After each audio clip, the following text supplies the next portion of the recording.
এছাড়াও আজ ভাঙড় বিধানসভাতে উদ্বোধন হলো আইএসএফ এর নতুন পার্টি অফিস। আজ পোলেরহাট এক অঞ্চলের আইএসএফ কর্মীদের উদ্যোগে পোলেরহাট বাজারে পশ্চিমবঙ্গের আইএসএফ এর একমাত্র জেলা পরিষদ রাইনুর হকের হাত দিয়ে শুভ উদ্বোধন হলো পার্টি অফিসের। 2026 বিধানসভা নির্বাচনকে সামনে রেখে আইএসএফ এর হাতকে মজবুত করতে পোলেরহাট 1 নম্বর অঞ্চলের উদ্যোগে এই পার্টি অফিস উদ্বোধনের শেষে এসপির একমাত্র জেলা পরিষদ রাইনুর হক কি বললেন বিস্তারিত জানাবো আমাদের এই প্রতিবেদনে।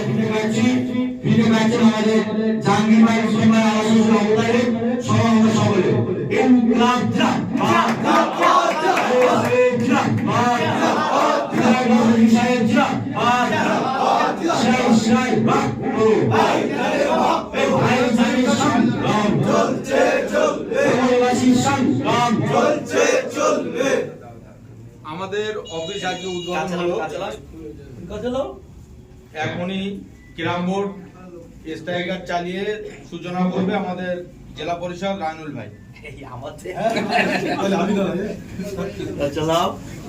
আমরা আজ পোলেরহাট 1 নম্বর অঞ্চলে যে কার্যালয় অফিসে আমাদের ছেলেরা প্রতিদিন এখানে ওঠা বসা করে, তাই সন্ধ্যার পরে সময় কাটানোর জন্য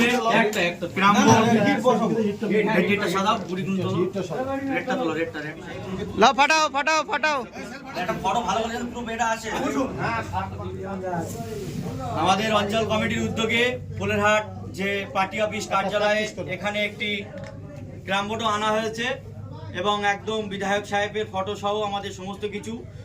একটা কথা বলে রাখি, এই পার্টি অফিস শুধু পার্টির কর্মকাণ্ডের সঙ্গে যুক্ত থাকবে না, আমরা পার্টির সঙ্গে যুক্ত আছি আমাদের এলাকার সর্বধর্মের মানুষ, সর্বরাজনৈতিক দলের মানুষের। বিধায়ক আমাদের দল থেকে নির্বাচিত আছেন, আমাদের নৈতিক দায়িত্ব এলাকার মানুষের পাশে থাকা। এই পার্টি অফিসের মাধ্যমে এলাকার সাধারণ মানুষের সমস্ত দিকটা দেখা হবে। অনেক সময় রক্তের কার্ডের প্রয়োজন থাকে, অনেকের এমএলএ সাহেবের সার্টিফিকেটের প্রয়োজন থাকে, অনেকের অন্যান্য কাগজপত্র এমএলএ সাহেবের সই প্রয়োজন থাকে বা অনেক কিছু থাকে, স্কলারশিপ সই থেকে শুরু করে বা বিধায়ক সাহেবের অনেক সময় অনেক কাজের যোগাযোগ লাগে।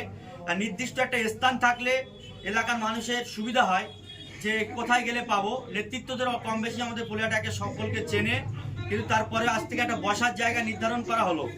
আমি এই যে সমস্ত ভাইদের লাইভ যদি সকলের লাইভ যারা দেখছেন বা দেখবেন, সকলের উদ্দেশ্য বলছি, যদি আমাদের পার্টির পক্ষ থেকে বা বিধায়কের পক্ষ থেকে কোনো কিছু প্রয়োজন থাকে আপনারা আসতে পারেন। অঞ্চলের যে কার্যালয় অফিস আছে এখানে আমাদের ছেলেরা থাকবে, আপনাদের সহযোগিতা করবে। যাই হোক, এখন একটু ক্যারাম বোর্ড আনা হয়েছিল, ক্যারাম বোর্ডটা দিয়ে মোটামুটি আমাদের অফিসের একটা হিট করা হোক, ছোট করে দেখা যাক যায় কি না যায়। ঠিক আছে।